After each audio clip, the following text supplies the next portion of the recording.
যুলহিজ্জা মাসের প্রথম 10 দিন এটা হলো গোটা পৃথিবীর মুমিন মুসলমানদের জন্য ব্যবসার একটা বিশাল অফুরন্ত সুযোগ। যেই ব্যবসার ভিতরে আপনি ঢুকবেন, আপনি বিশাল লাভবান হয়ে পরকালে আল্লাহ তাআলার সামনে উপস্থিত হতে পারবেন। বলেন সুবহানাল্লাহ। এটা কেমন লাভ, কেমন সিজন! আল্লাহ রাব্বুল আলামিন কোরআনুল কারীমে বিভিন্ন জায়গায় এই সিজনের ব্যাপারে আল্লাহ তাআলা উল্লেখ করেছেন। যেমন সূরাতুল ফাজরের প্রথম এবং দ্বিতীয় আয়াতে আল্লাহ সুবহানাহু ওয়া তাআলা বলেছেন, ওয়াল ফাজর ওয়া লায়ালিন আশর। আল্লাহ তাআলা ফজরের কসম করছেন, সকালবেলা ফজরের রক্তের কসম করেছেন, এবং ওয়া লায়ালিন আশর, এবং 10 রাত্রের শপথ করেছেন। বলুন না সুবহানাল্লাহ। এই 10 রাতের ওয়া লায়ালিন আশর, 10 রাত্রের শপথ করেছেন আল্লাহ সুবহানাহু ওয়া তাআলা। মুফাসসিরিন কিরামগণ বলেছেন এই 10 রাত হলো যুলহিজ্জা মাসের প্রথম 10 রাত। বলুন না সুবহানাল্লাহ। তাহলে রাত যদি থাকে এর মাঝে দিনও শামিল, ঠিক কিনা বলেন? ফিকার কিতাবে বিভিন্ন জায়গায় 3 দিন বুঝাতে গিয়ে সালাসাতু আইয়াম, সালাসাতু লায়ালিন এরকম লাইলের কথা বলা হয়েছে। এই কারণে লাইলের কথা বলা হয়েছে যে রাত থাকলে তার মাঝে দিনও শামিল হয়ে যায়, ঠিক কিনা বলেন? এখানে আল্লাহ সুবহানাহু ওয়া তাআলা 10 রাতের শপথ করে 10 দিন এবং 10 রাত উভয়টাকে শামিল করে নিয়েছেন। বলুন সুবহানাল্লাহ। তাহলে আল্লাহ সুবহানাহু ওয়া তাআলা যেই বিষয়টার শপথ করেন, এটার সম্মান, এটার মূল্য বেশি না কম? আল্লাহ তাআলা শপথ করেছেন। এরপরে দেখেন সূরাতুল বাকারা 203 নম্বর আয়াতের অংশে আল্লাহ তাআলা বলেছেন, ওয়াযকুরুল্লাহ ফি আইয়ামিম মা'দুদাত।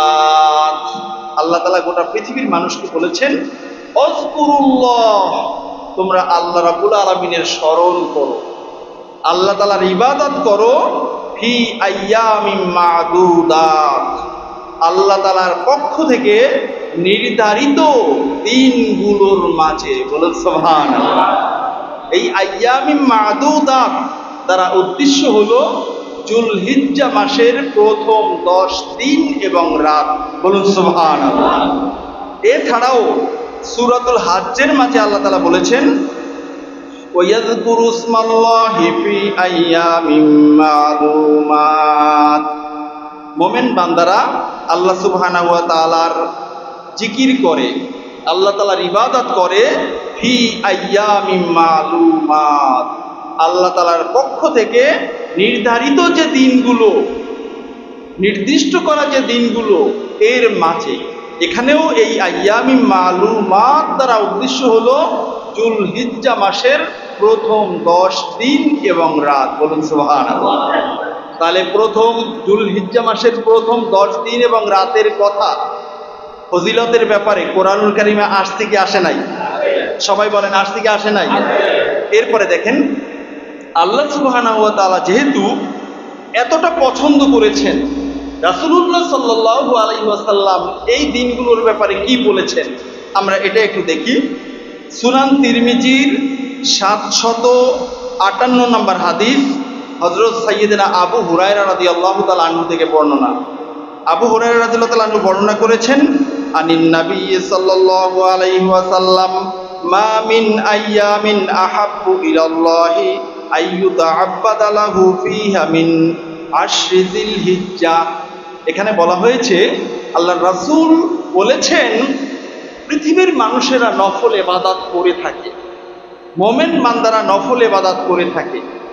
গোটা পৃথিবীর মুমিন বান্দাদের নফল ইবাদত যে যখনই করুক না কেন, এই যুলহিজ্জা মাসের প্রথম 10 দিনে যারা নফল ইবাদত করে তাদের এই নফল ইবাদতটা আল্লাহ সুবহানাহু ওয়া তাআলার কাছে সবচেয়ে বেশি প্রিয়। বলুন সুবহানাল্লাহ।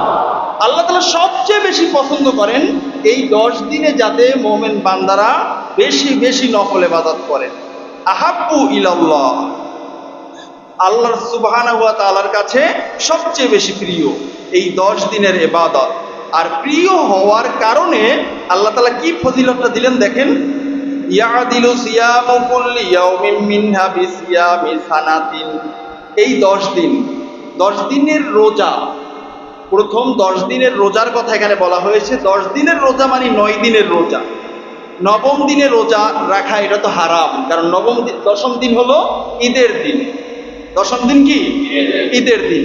আর বাকি যে 9 দিন থাকে, এই 9 দিনের প্রত্যেকটা দিনের এক একটা রোজা স্বতন্ত্রভাবে 1 বছরের নফল রোজার সওয়াব আল্লাহ তাআলা তার বান্দার আমলনামায় দান করে দিবেন। বলেন সুবহানাল্লাহ। একটা রোজা রাখবেন, 1 তারিখে রাখেন, আপনার আমলনামায় 1 বছর রোজা রাখার সওয়াব আল্লাহ তাআলা দান করবেন। দ্বিতীয়টা রাখেন, তাতেও সেম। তৃতীয়টা রাখেন, তাতেও সেম। এরকম করে করে 8ম নাম্বার পর্যন্ত আপনি রাখবেন, আপনার আমলনামায় 1 বছরের নফল রোজার সওয়াব আল্লাহ তাআলা দান করে দিবেন। বলেন সুবহানাল্লাহ। নবম দিনের জন্য হলো আবার আলাদা পুরস্কার। বলুন না সুবহানাল্লাহ। নবম দিনে এই পুরস্কারটা তো থাকবেই, এর সাথে সাথে যারা নবম দিনে অর্থাৎ ইয়াউমে আরাফার দিবসে যারা রোজা রাখবে, তাদের পিছনের 1 বছরের এবং আগামী 1 বছর, এই মোট 2 বছরের গুনাহসমূহ আল্লাহ তাআলা ক্ষমা করে দিবেন। বলুন সুবহানাল্লাহ। তাহলে দেখেন, পিছনের 1 বছর সেটা তো আমি অতিক্রম করলাম, ওটা আমার আছে, কিন্তু আগামী 1 বছর আমি বাঁচবো কি না সেটা তো আমি জানি না, ঠিক কিনা বলেন? যারা এই ইয়াউমে আরাফার রোজা রাখার পরে মারা যায়, তারা তো আর 1টা বছর পেল না, কিন্তু 1 বছরের অগ্রিম সওয়াব আল্লাহ তাআলা তার বান্দার আমলনামায় দান করে দেন। বলেন সুবহানাল্লাহ। তাহলে ফজিলত আছে কি নাই? এটা হলো রোজার সওয়াব। এরপরে দেখেন, হাদিসের পরবর্তী অংশে বলা হয়েছে, ওয়া কিয়ামু কুল্লি লাইলাতিন মিনহা বিকিয়ামি লাইলাতিল কদর। এই 10 দিনের প্রত্যেকটা রজনীতে যদি আল্লাহর বান্দারা ইবাদত করে, প্রত্যেকটা স্বতন্ত্র রজনী বান্দার জন্য এক একটা শবে কদরে পরিণত হয়ে যাবে। প্রত্যেকটা রজনী স্বতন্ত্র একটা শবে কদরের রজনী। বলুন না সুবহানাল্লাহ। তাহলে এখানে রজনী পাবো আমরা 10টা। কয়টা বলেন? 10টা রজনী, তার মানে হলো 10টা শবে কদর, মানে 10 বছরের কাজ আপনি 10 রজনীতে করে ফেলছেন। বলুন না সুবহানাল্লাহ। আর এই যে 10 রজনী 10 বছরে, রমজান মাসের শেষ দশকের বেজর রজনীতে হলো শবে কদর, কিন্তু বেজর রজনী আমরা বাংলাদেশের মানুষ সবগুলো আমরা কিয়ামুল লাইল করি না। আমরা করি 27 তারিখে, 26 তারিখ দিবাগত রজনী একটা করি, যদি ওই রজনীতে না হয়ে থাকে তাহলে তো মিস, ঠিক কিনা বলেন? কিন্তু আপনি এই 10 রজনীর যে কোনো এক রজনীতে জেগে থাকবেন, কিয়ামুল লাইল করবেন, জিকির আজকার করবেন, তেলাওয়াত করবেন, নামাজ পড়বেন, আপনার আমলনামায় একটা নিশ্চিত শবে কদরের সওয়াব আল্লাহ তাআলা দান করে দিবেন। বলেন সুবহানাল্লাহ। বন্ধুরা আমার, এখন এই হাদিস বলার পরে বুখারীর বর্ণনা এসেছে, এক সাহাবী জিজ্ঞাসা করলেন, জি ইয়া রাসূলুল্লাহ, ইয়া হাবিবাল্লাহ। রাসূলুল্লাহ সাল্লাল্লাহু আলাইহি ওয়াসাল্লাম যখন বললেন যে এই 10 দিনের ইবাদত আল্লাহ সুবহানাহু ওয়া তাআলার কাছে সবচেয়ে বেশি প্রিয়, তখন এক সাহাবী জিজ্ঞাসা করলেন, ওয়ালাল জিহাদ ইয়া রাসূলুল্লাহ, ইয়া হাবিবাল্লাহ। নফল ইবাদত আল্লাহ তাআলার কাছে সবচেয়ে বেশি প্রিয়, কিন্তু জিহাদটাও কি প্রিয়? জিহাদে যদি কেউ চলে যায়, বের হয়ে যায়, তাহলে সেটাও কি আল্লাহর কাছে প্রিয় হবে? তখন রাসূলুল্লাহ সাল্লাল্লাহু আলাইহি ওয়াসাল্লাম বললেন, ইল্লা রাজুলুন খরাজা। যেই ব্যক্তি জিহাদের জন্য অলরেডি প্রস্তুতি নিয়ে বের হয়ে গেছে, জান এবং মাল বাজি রেখে জিহাদ করে আর ফিরে আসে নাই, ওই ব্যক্তির কথা হলো স্বতন্ত্র। ওই ব্যক্তি ছাড়া বাকি মানুষেরা যদি এই 10 রজনীতে, এই 10 দিনে বাড়িতে থেকে থেকে নফল ইবাদত করে, তাহলেও সব মানুষের ইবাদতের চেয়ে বেশি সওয়াব পাবে। বলুন না সুবহানাল্লাহ। চিন্তা করেন জিহাদটা কত বড় একটা ফজিলত। আল্লাহ রাসূল বললেন, জিহাদে যিনি বের হয়ে গেছেন অলরেডি আর ফিরে আসেন নাই, ওই ব্যক্তি শুধুমাত্র স্বতন্ত্র।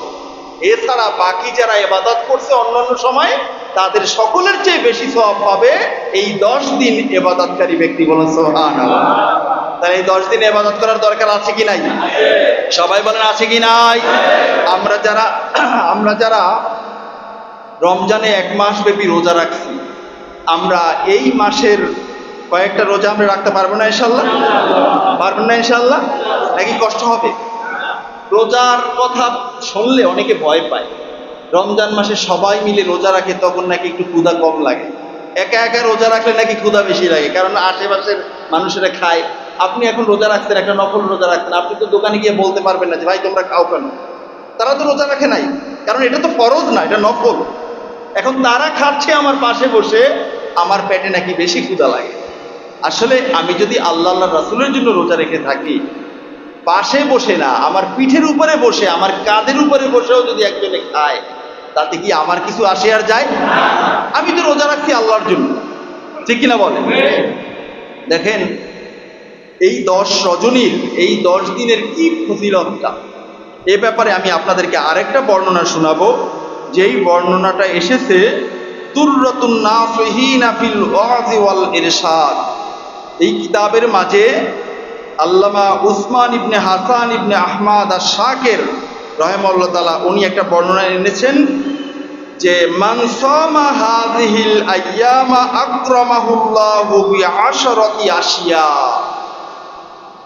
আল্লাহর যেই গোলাম এই 10 দিন রোজা রাখবে, 10 দিন বলতে কয় দিন?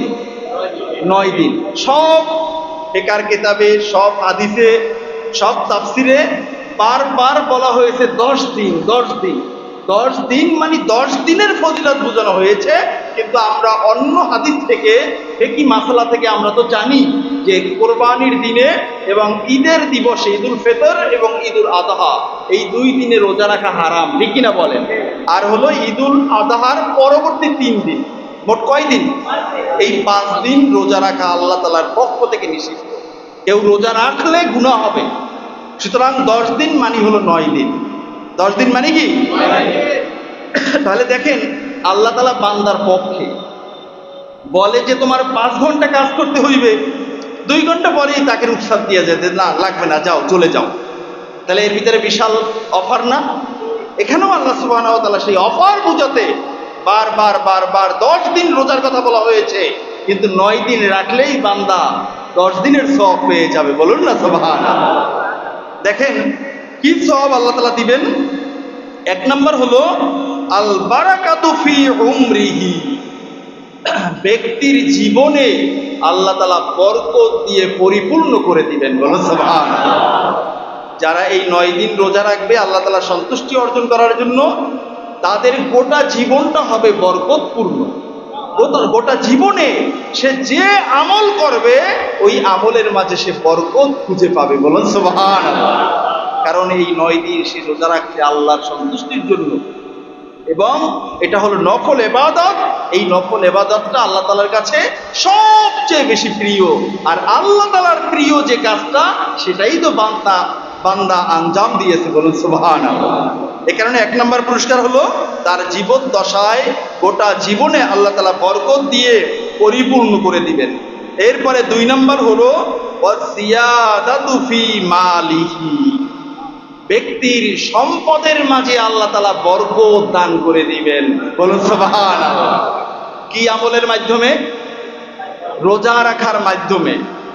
যুলহিজ্জা মাসের প্রথম 9 দিন রোজা রাখার মাধ্যমে আল্লাহ তাআলা বান্দার সম্পদের মাঝে বরকত দিয়ে দিবেন। সুতরাং যেহেতু সম্পদের মাঝে বরকত হবে, যাদের ঋণের বোঝা আছে তারা যদি এই 9 দিন রোজা রেখে আল্লাহর কাছে হাত উঁচু করে বলে যে আল্লাহ আমার বিশাল ঋণের বোঝা, আপনি দয়া করে এগুলো লাঘব করে দেন, ঋণ পরিশোধ করার তৌফিক দেন, বরকত দিবেন কে? বন্ধুরা আমার, এটাই বলা হয়েছে ওয়াসিয়াদাতু ফি মালিহি, সম্পদের মাঝে আল্লাহ তাআলা বাড়াইয়া দেবেন, বরকত দান করে দিবেন। বলুন সুবহানাল্লাহ। 3 নম্বর হলো ওয়াল হিফযু ফি ইয়ালিহি, যেই ব্যক্তি আল্লাহর সন্তুষ্টির জন্য 9 দিন রোজা পালন করবে, ওই বান্দার গোটা পরিবারকে আল্লাহ সুবহানাহু ওয়া তাআলা হেফাজত করে দিবেন। সকল বিপদ আপদ বালা মুসিবত থেকে আল্লাহ তাআলা ওই বান্দার পরিবারকে হেফাজত করবেন। নিজের স্ত্রী ছেলে মেয়ে, বাবা মা, তাদেরকে আল্লাহ তাআলা নিজ জিম্মাদারিতে আল্লাহ তাআলা নিয়ে নেবেন। তাদের উপরে কোনো এমন বিপদ আসবে না যেই বিপদে বান্দা ধৈর্যহারা হয়ে যায়। বলুন না নাউযুবিল্লাহ। তাহলে এটা একটা বিশাল সুযোগ। আমি যদি চাই আমার ফ্যামিলিকে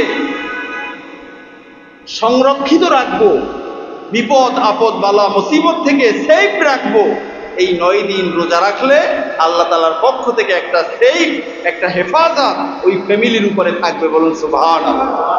তাহলে রোজা রাখার দরকার আছে কি নাই? এরপরে দেখেন আরেকটা কি, 4 নম্বর হলো ওয়াতাকফিরু লিসাইয়্যাতিহি। 4 নম্বর পুরস্কার হলো বান্দা জীবনে যত গুনাহ করছে এই গুনাহ সমূহের কাফারা হয়ে যাবে এই 9টা রোজা। বলুন না সুবহানাল্লাহ। আল্লাহ তাআলা বলবেন যে বান্দা যেহেতু আমার সন্তুষ্টির জন্য রোজা রাখছে, এটা তো আমি ফরজ করি নাই, নফল ইবাদত, এত কষ্ট করে সে রোজা রাখলো, সুতরাং বান্দার জীবনের সব গুনাহগুলো আল্লাহ তাআলা খুশি হয়ে মাফ করে দিবেন। বলুন সুবহানাল্লাহ। আমাদের কি গুনাহ আছে না নাই? তাহলে গুনাহ থেকে তওবার প্রয়োজন আছে কি নাই? গুনাহ মাফের দরকার আছে কি নাই? তাহলে নফল ইবাদত করা লাগবে কি লাগবে না? বর্তমান ডিজিটাল ইসলামের বক্তারা তারা নফল ইবাদত থেকে মানুষদেরকে দূরে সরায়, ভাই এত বেশি ইবাদত লাগবে না, তুমি 5 ওয়াক্ত নামাজ পড়ো আর দিন কায়েম করো, তাতেই হয়ে যাবে। আছে না এই পার্টি? বন্ধুরা আমার, নফল ইবাদত ছাড়া বান্দার মাঝে দিনের জন্য ভালোবাসাও আসবে, দিনের জন্য ভালোবাসাও আসবে না। নফল ইবাদত যদি না থাকে, 5 ওয়াক্ত নামাজ পড়বে, দেখা যায় এই 5 ওয়াক্ত নামাজও মাঝে মধ্যে ছেড়ে দেয়। আছে কি নাই? কিন্তু যেই লোকটা নফল ইবাদত করে, যেই লোকটাই 9 দিন রোজা রাখবে নফল রোজা, এই লোকটা কি 30 দিনের রোজা, 1 মাসের রোজা, রমজান মাসের রোজা বাদ দিবে? কখনো নয়। যেই লোকটা রাতে উঠে তাহাজ্জুদের নামাজ পড়ে, ওই লোকটা কিন্তু আসরের নামাজ বন্ধু বান্ধবের সাথে ঘুরতে গিয়ে বাদ দেয় না। ঠিক কিনা বলেন? সুতরাং নফল এটা হলো একটা ঢাল, নফল ইবাদত এটা হলো একটা ঢাল। কিয়ামতের ময়দানে বান্দা যখন জাহান্নামে চলে যাবে, জাহান্নামের ফয়সালা হয়ে যাবে, তার নামাজে ঘাটতি দেখা দেবে। সহিহ হাদিস, আল্লাহ তাআলা বলবেন ফেরেশতাদেরকে, দেখো তো ফেরেশতারা আমার এই বান্দার নফল ইবাদত আছে কিনা, নফল নামাজ আছে কিনা। ফেরেশতারা বলবে হ্যাঁ আল্লাহ আছে তো। আল্লাহ তাআলা বলবেন তার ওই নফল নামাজকে ফরজ নামাজের সাথে একই পাল্লায় তুমি ওজন দিয়ে দাও। বলুন না সুবহানাল্লাহ। আর যখন বলবেন না আল্লাহ তার তো কোনো নফল নামাজই নাই, সে ফরজ পড়তো শুধুমাত্র, আগে পরে সুন্নতও পড়তো না, নফল তো দূরের কথা, সুন্নাত তার লাগে না, সে শুধু ফরজ পড়েছে, বাহিরে বের হয়ে যেত, তখন আল্লাহ সুবহানাহু ওয়া তাআলা তাকে বলবেন যে বান্দা তোমাকে তো জানানো হয়েছিল যে তোমার এই নফল ইবাদতগুলো, সুন্নাতগুলো ফরজের আন্দাজে ওজন করা হবে, তুমি কেন পড়ো নাই? এখন তোমাকে আর জান্নাতে দেওয়ার কোনো সুযোগ নাই, তুমি চলে যাও জাহান্নামে। নির্ধারিত সময় জাহান্নাম কেটে এরপরে যেহেতু ঈমান আছে, নেক আমল আছে, পরবর্তীতে তুমি জান্নাতে আসো। তাহলে জাহান্নামে গেলে খুব ভালো লাগবে? ভালো লাগবে? এই যে গরম, কি গরম, এই গরমে, এই গরমটা যদি না থাকতো, এই নফল রোজাদারদের তালিকাটা কিন্তু অনেক দীর্ঘায়িত হতো, অনেক মানুষের রোজা রাখতো, কিন্তু এই গরমের কারণে অনেকেই কিন্তু রোজা রাখবে না, রাখলেও 2-1টা রাখবে। 9টা রোজা খুব কম মানুষই রাখবে। অথচ আল্লাহ বলছেন এটা হলো আমার মুমিন বান্দাদের একটা ব্যবসায়িক সিজন, তারা ব্যবসা করবে আমি রবের সাথে, যেই ব্যবসায় কখনো কোনো লস নাই। বলুন সুবহানাল্লাহ। বন্ধুরা আমার দেখেন, তাহলে আল্লাহ সুবহানাহু ওয়া তাআলা সব গুনাহসমূহ মাফ করে দিবেন।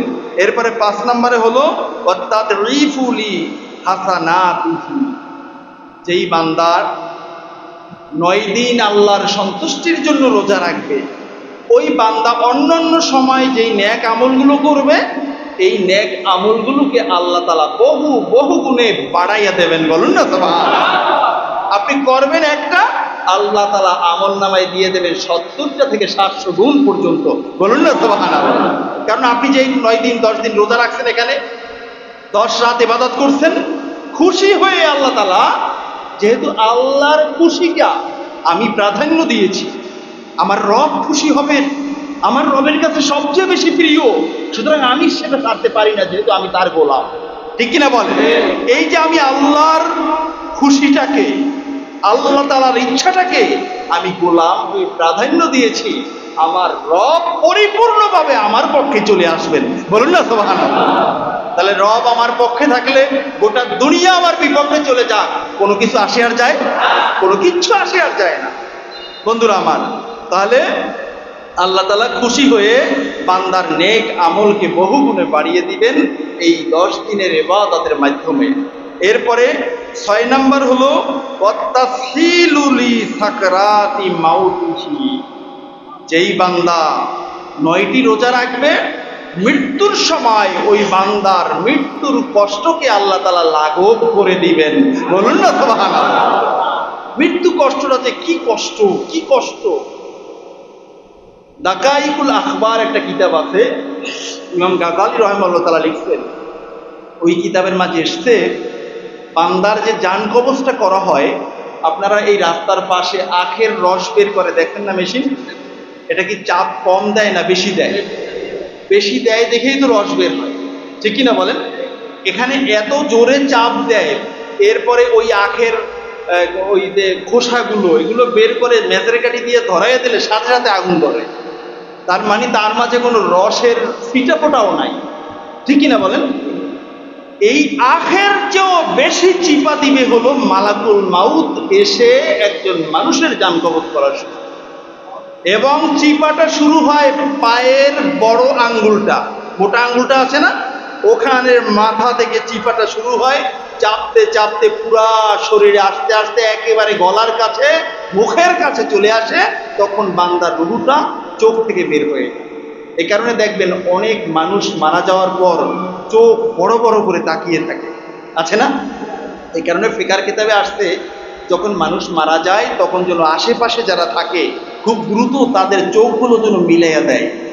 খুব দ্রুত না মিলাইলে এই চোখ আর কতক্ষণ পরে আর মিলানো যায় না, তাকাইয়েই থাকে। এখন মরা মানুষ তাকাই রয়েছে, যেটা থাকতে যা চোখ ছিল তার চেয়ে দ্বিগুণ বড় কইরা, এটা দেখলে মানুষ ভয় পাইবে না? এই ভয়টা যাতে না পায়, এই কারণে আল্লাহর রাসূলের নির্দেশ, তোমরা যারা পাশাপাশি থাকবে তোমরা মাইয়েতের চোখটা বন্ধ করে দিও, হাত পা সোজা করে দিও বাঁকা বোকা থাকলে। আর যারা মোমেন বান্দা যারা এই রোজা রাখবে তাদের মৃত্যুটা কেমন হবে? তাদের মৃত্যুটা হবে আল্লাহর পক্ষ থেকে জান্নাতের পোশাক নিয়ে আসা হবে, জান্নাতের ফল নিয়ে আসা হবে। ওই দাকাইকুল আকবারে এমন বর্ণনা এসেছে, রুহুটা মালাকুল মাউত তার হাতের তালুতে আল্লাহ তাআলার নাম লিখে বান্দাকে দেখাবে, বান্দা এটা দেখে এমনিতেই বের হয়ে আসবে, তাদেরকে আর চিপা টাপার দরকার হবে না। বলুন না সুবহানাল্লাহ। এমন মৃত্যু আমরা চাই কি চাই না? নাকি আখের রস বাইর করতে হবে? আখের রস চিপা খাইবেন না? খাইলে সোজা হবে। আখ যদি বাঁকাও থাকে ওখানে চিপা দিলে কিন্তু সোজা হয়ে যায়। মালাকুল মাউতের চিপা খাইয়া সমাজের অনেক নেতা খাতা সোজা হয়ে যাবে, ওই সময় সোজা হলে কিছু আসবে আর যাবে না, ঠিক কিনা বলে? সুতরাং বন্ধুরা আমার, সময় থাকতে সোজা হয়ে যান, ঠিক কিনা বলেন? এখন 10 দিনের ইবাদত মৃত্যুর কষ্টকে লাঘব করবে, ঠিক কিনা বলেন? 10 দিনের ইবাদত কি করবে বলেন? মৃত্যু কষ্টকে লাঘব করবে। আর মৃত্যুতে কষ্ট হইবে সেটা কি বিশ্বাস করেন? সবাই বিশ্বাস হয়? আমি সম্ভবত অনেক আগে প্রথম দিকে সম্ভবত বলছিলাম, আমি সার্সিনাতে পড়াশোনা করছি। ওই এলাকায় যাদের বাড়ি আছে আপনারা জানেন, ওইখানে একটা বাজার আছে স্বরূপকাঠি। ওই এলাকায় আমার ওস্তাদ ক্লাসে বলছেন, ওস্তাদ ওই ব্যক্তিকে চেনেন। ওই এটা হলো 96 কথা। আমি তখন 10মে পড়ি, তখন ক্লাসে হুজুর বলছিলেন, এক লোক খুব মোটা তাজা, দেখতে একেবারে সেরকম, শরীর স্বাস্থ্য হেভি। সে বলে, মালাকুল মাউত কি বেটাদের কাছে, মানুষের কাছে আসে নাকি? এই বেটা কতগুলো দুর্বল দুর্বল মানুষ, তারা তাদের কাছে আসে, তাদের দান কবজ করে লয়ে যায়। আমি দেখতে চাই মালাকুল মাউত কেমনে আসে। এইটা বইলে উনি কি করছেন জানেন? ওই এলাকায় সুন্দর কথা পাওয়া যায়, সুন্দর কাঠ, এরকম মোটা 5, 6, 7 হাত লম্বা সুন্দর কাঠ বলে, এই বিভিন্ন দোকানে পাওয়া যায়, লম্বা লম্বা, এগুলো বিক্রি করে, অনেক শক্ত অনেক শক্ত। তো এই লোকে এটা কিনা গোড়ার অংশকে ভালো করে মসৃণ করে একেবারে ছাইসা ঘইসা মাইজা তেলের ব্যারেল আছে না, এই তেলের ব্যারেলের ভিতরে ঢুকাই রাখছে। মানে হলো মানুষ কাঠ কাঠ যাতে পোকায় না ধরে এই জন্য পানিতে ভিজায়, আর এই পাগলা যেহেতু মালাকুল মাউতের সাথে যুদ্ধ করবে এই কারণে সে ভিজেছে তেলের ভিতরে। এখন এই তেলের ভিতরে কয়েক মাস ভিজানোর পরে কাঠ এমনিতে সুন্দর কাঠ, এটা এমনিতেই ওজন, আরো গেছে এটা ওজন হয়ে। দরানদের হুজুরে বলছিলেন এই কথা, ইমাম সাহেব হুজুর চেনেন। তো এখন এখন এই এই সুন্দর কাঠটা ভিজে ভিজে কালো হয়ে গেছে, একেবারে কালো হয়ে গেছে। এখন বাজারে যায় আসে মানুষের সাথে বিকালে কথা বলে, ওই লাঠিটা সবসময় হাতে থাকে। সে দেখবে মালাকুল মাউত তাকে কেমনে জান কবজ করে। এখন এই অবস্থা চলতেছে। একদিন দুপুর বেলা বাসায় গেছে, বাসায় গিয়ে স্ত্রীকে জিজ্ঞাসা করতে দেয় রান্না হয়েছে? পরে বলছে না একটু বাকি আছে। পরে বলছে এতক্ষণ কি করছো তুমি, তাড়াতাড়ি রান্না করো, আমি গোসল করে আসতেছি, আমি খানা খাবো। তো গোসলখানায় গেছে, গোসল কইরা রুমে আসছে। আসার পরে এরপরে বলতেছে পেটে একটু ব্যথা ব্যথা ব্যথা ব্যথা লাগে, খানা খাইতেও পারে নাই। পরে বলছে ভাত রাখো, আমি একটু টয়লেট থেকে আসি। তো টয়লেটে একবার গেছে, যাওয়ার পরে টয়লেট থেকে আর বের হচ্ছে না। এখন স্ত্রী খোঁজতে গেছে, কিরে কতক্ষণ হয়েছে টয়লেটে গেছে এখন আসে না, পাগলায় ভাত খাইবো। তো এখন টয়লেটে গিয়ে ডাকতেছে, ভিতর থেকে মৃদু মৃদু আওয়াজ দেয়, বলছে আমি উঠতে পারি না। টয়লেট থেকে যে পানি খরচ করে উঠে আসবে, বলছে আমি আর উঠতে পারি না। তখন অনেকক্ষণ কষ্ট মষ্ট করে ভিতর থেকে ওই হুক খুলছে, খোলার পরে স্ত্রী নিয়ে চকির উপরে শোয়াই, শোয়ানোর পরে হাত পা সোজা হয়ে আসছে একেবারে। এখন ওই ভাতিজা টাতিজা আছে না, আর বড় বড় এই সমস্ত শয়তানের তো কি বলে নেতা খাতা থাকে থাকে না কিছু তামসা মামসা, এই বড় ভাইদের ছোট ভাই থাকে। এখন এই ছোট ভাইরা আসছে, আইসা দুষ্টামি করে ওই লাঠিটারে আইনের সামনে দিয়েছে, দেখতেছে বড় ভাইয়ের অবস্থা খারাপ, হয়তো মারা যাইব।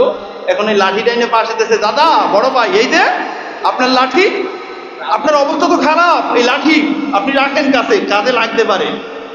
এই লাঠিটা হাতে দেয়, হাতে এটা ধরতেও পারে না, হাত বাঁকা, এ লাঠি গড়াইয়ে পড়ে দেয়, কারণ ওটা তো একেবারে মসৃণ, গড়াইয়ে পড়ে দেয়। এই অল্প সময়ের পরেই লোকটা দুনিয়া থেকে বিদায় হয়ে গেল। বাস্তব ঘটনা, এরকম বাস্তব ঘটনা। জমির মালিক কাজে লোক নিয়েছে শুক্রবার দিনে, এটাও আমি আপনাদেরকে শুনাইছি, বারবার শোনাই এ কারণে আল্লাহর গজব কিন্তু এখনো আসে, কিন্তু আমরা শোনা হই না, ঠিক কিনা বলেন? আল্লাহর গজব এখনো আসে। এটা মাদারীপুরের ঘটনা, আমি আমার ডায়েরিতে লিখে রাখছি, যারা দেখছেন তারা বলছেন। জুমার দিনে কাজে লোক রয়েছে ধান লাগানোর জন্য, কিন্তু জুমার সময় সে ছুটি দিবে না। এমনিতেও যারা কাজে থাকে এরা কিন্তু নামাজ না পড়লেও কাজে কোথাও গেলে নামাজ পড়ে, একটু অবসর পাইব, তাই বস নামাজের রক্ত হয়ে গেছে, জুমার আজান হয়ে গেছে, আমরা নামাজ পড়ে আসি। মালিক চাইতে গেছে, বেটা নামাজ পড়তে আজীবন পড়তে হবে, কিসের নামাজ পড়ো বেটা, আরে ধান খেতে যা, ধান লাগা, এখন 2 ঘন্টা 4 ঘন্টা সময় নষ্ট করবি। আবার চিল্লা পাল্লা করার পরে ওরাও চিল্লা পাল্লা করছে, ভাই আমাকে টাকা না দেন না দেন, আমরা নামাজ পড়তে যাব। ওরাও বোঝে টাকা না দিয়ে কি এর পারবে। এখন এরা গোসল গোসল করে নামাজের দিকে যাইতেছে, ইতিমধ্যেই ওই বেটা চিল্লা পাল্লা করতেছে, আকাশে কোনো বৃষ্টি নাই, কিচ্ছু নাই, এমনি একটা মেঘ হইছে, ওই মেঘ থেকে একটা বজ্রপাত সোজা ওই লোকটার পাশে পড়ছে। লোকটার জায়গায় একেবারে শরীরের বিভিন্ন অংশ পুড়ে ধোয়া বের হইতেছে একেবারে জায়গায়। এখন ওই যারা কর্মচারী ছিল তারা দেখে তো অবাক হয়ে গেছে, কিনা আমাদের সাথে এইমাত্র ঝগড়া করলো, ইতিমধ্যেই বজ্রপাত পড়লো। বরিশালে বলে ঠাডা, মাদারীপুর তো এইমাত্র ঠাডা পড়লো। এখন ঠাডা পড়ছেন কি করবে, এখন জুমার নামাজের সময়, জুমার নামাজে সবাই বলে দিচ্ছে যে অমুকে মারা গেছে জুমার একটু আগে, কেউ কেউ বলে খুব ভালো দিন পাইছে, যারা না জানে একটু আগের ঝগড়া। আবার যারা ঝগড়ার কথা জানে তারা তো বলে যে বেটা একটু আগে ঝগড়া করছে, আবার কিসের ভালো দিন, বেটা জুমাও পরে নাই, আমাদেরকে জুমার নামাজে যাইতে দিব না। যাই হোক, জুমার পরে তার জানাজা হয়েছে, জুমার পরে কবর খনন করে তার জানাজা দাফন কাফন হয়েছে। দাফন দিয়া কোদাল কোন্তা ঝুড়ি নিয়ে মানুষ বাসা পর্যন্ত যাইতে পারে নাই, কবরের উপরে আরেকটা বজ্রপাত, কবরের মাটি ছিন্ন বিচ্ছিন্ন হয়ে গেছে, লাশের কোনো খোঁজখবর খুঁজে পায় না, হাড্ডিগুটি সব পুড়ে আগুন ধরে গেছে। বাস্তব ঘটনা, এরকম বাস্তব ঘটনা সুদের ক্ষেত্রেও আমার কাছে আছে, বিভিন্ন জায়গায় যাই যে বাস্তব বাস্তব ঘটনা এরকম আছে। তাহলে আল্লাহর গজব আসে কি আসে না? বন্ধুরা আমার, তাহলে আমার কথা ছিল মালাকুল মাউতের মৃত্যুর কষ্টটা আল্লাহ তাআলা সহজ করে দিলেন। ঠিক কিনা বলেন? তাহলে ইবাদতের দরকার আছে কি নাই? আমার কথা কি কষ্ট পাচ্ছেন আপনারা? কথা সত্য কথা, কথা সত্য কথা। এখন যা ভালো মনে করেন বা না করেন, কারণ আপনি যদি, আমি তো কারো নাম বলছি না, যদি আপনার কলিজে আঘাত লাগে, আপনার একজন বড় ভাই আছে ওই মালাকুল মাউতকে ঠেকাইনের মতো, তাহলে তো আপনার কষ্ট লাগবেই। ঠিক কিনা বলেন? কিন্তু আলেম ওলামা যারা, সত্য কথাটা যদি না বলি, আমি এই প্রায় 300 কিলো দূর থেকে কেন আসি? আসার তো কোনো দরকার নাই। ওই এলাকায় খতিবগিরি করলে এরকম বড় মসজিদ ওদিকেও আছে, এত বড় না হোক কাছাকাছি হবে, বা আর ওইদিকে একটা জুমা নিয়ে নেবো, সমস্যা কি? এই গাজীপুরে আসতে হবে কেন যদি সত্য কথাটাই বলা না যায়? ঠিক কিনা বলে? আর এখানে তো ইনশাআল্লাহ প্রায় 64 ডিস্ট্রিক্টের মানুষই আছে।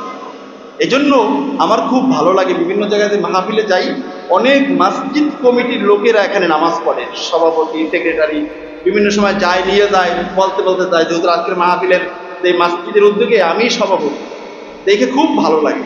এখানে নিয়মিত নামাজ পড়ে, এখানে নামাজ পড়ে এই ধাঁচে, এই সিস্টেমে ওখানের ইমাম খতিবদেরকে বলে যে হুজুর সত্য কথা বলেন, আমরা আছি।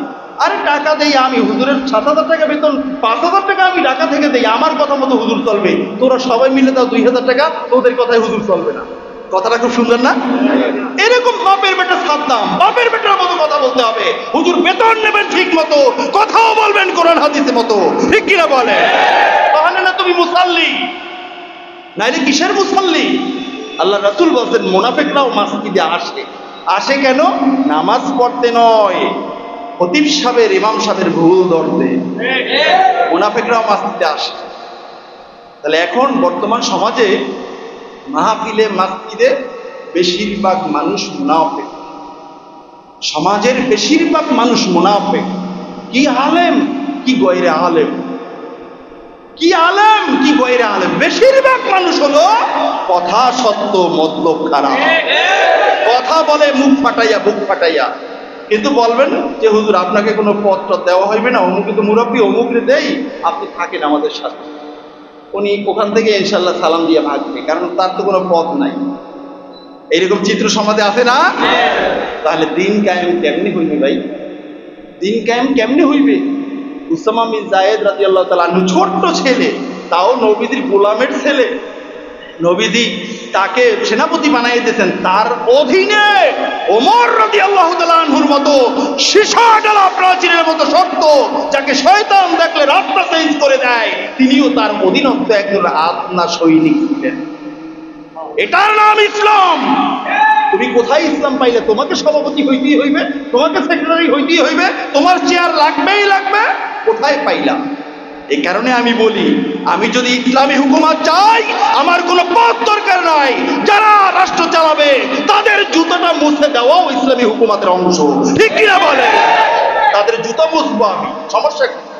তারা খানা খাইছে, দাঁতের খিলাটা আগাই দেবো আমি, সমস্যা কোথায়?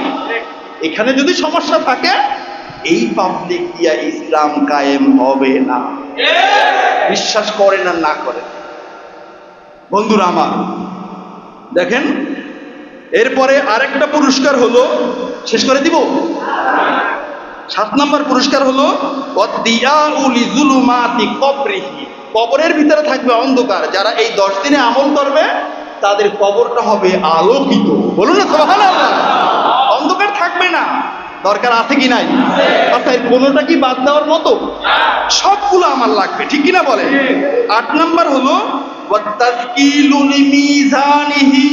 কিয়ামতের ময়দানে যখন দাড়িপাল্লায় নেক এবং পথ ওজন করা হবে, তখন আল্লাহ সুবহানাহু ওয়া তাআলা এই 10 দিনের সওয়াবকে দাড়িপাল্লার নেকের পাল্লায় রেখে নেকের পাল্লাটাকে আল্লাহ তাআলা ভারী করে দিবেন। নেকের পাল্লা ভারী হয়ে যাবে, কারণ সে 10 দিন ইবাদত করে। ঠিক কিনা বলেন? তাহলে নেকের পাল্লা ভারী হোক, এটা চান নাকি ওই আমাদের বড় বড় নেতারা কে কোথায় আছে দেখে রেখে যাইবেন? হ্যাঁ, দেখে যাইবেন যে হেগো খবর কি একটু দেখে যাই, আজীবন দৌড়েছি পিছনে, একটু দেখে যাই কোথায় কি অবস্থায় আছে, নাকি বলেন?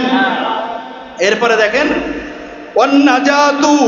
ওয়ান্নাজাতু মিন দারাকাতিহি, আল্লাহর জাহান্নামের আযাব থেকে ওই বান্দাকে চিরস্থায়ীভাবে ক্ষমা করে দেওয়া হবে।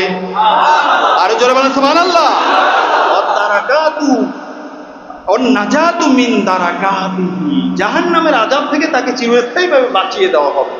আর 10 নম্বর হলো ওয়াসউদু আলা দারাজাতিহি, ওই বান্দাকে আল্লাহ সুবহানাহু ওয়া তাআলা জান্নাতে সুউচ্চ মাকাম দান করবেন।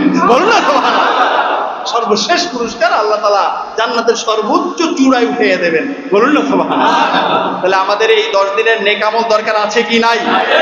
আল্লাহ সুবহানাহু ওয়া তাআলা আমাদেরকে এই 10 দিনের নেক আমল প্রত্যেকের পরকালীন চাওয়া পাওয়া অনুযায়ী আল্লাহ তাআলা যেন করার তৌফিক দান করেন। বলুন আমিন। ইনশাআল্লাহ আগামী জুমায় যদি আসি এই ব্যাপারে আরো কিছু কথা বলবো, আর অন্য ব্যাপারে কোরবানির ব্যাপারে কথা বলবো ইনশাআল্লাহ। সময় শেষ। আল্লাহ সুবহানাহু ওয়া তাআলা আমাদেরকে আসন্ন পবিত্র যুলহিজ্জা মাসের 10 দিনে ভালোভাবে ইবাদত করার তৌফিক দান করুন। বলুন আমিন।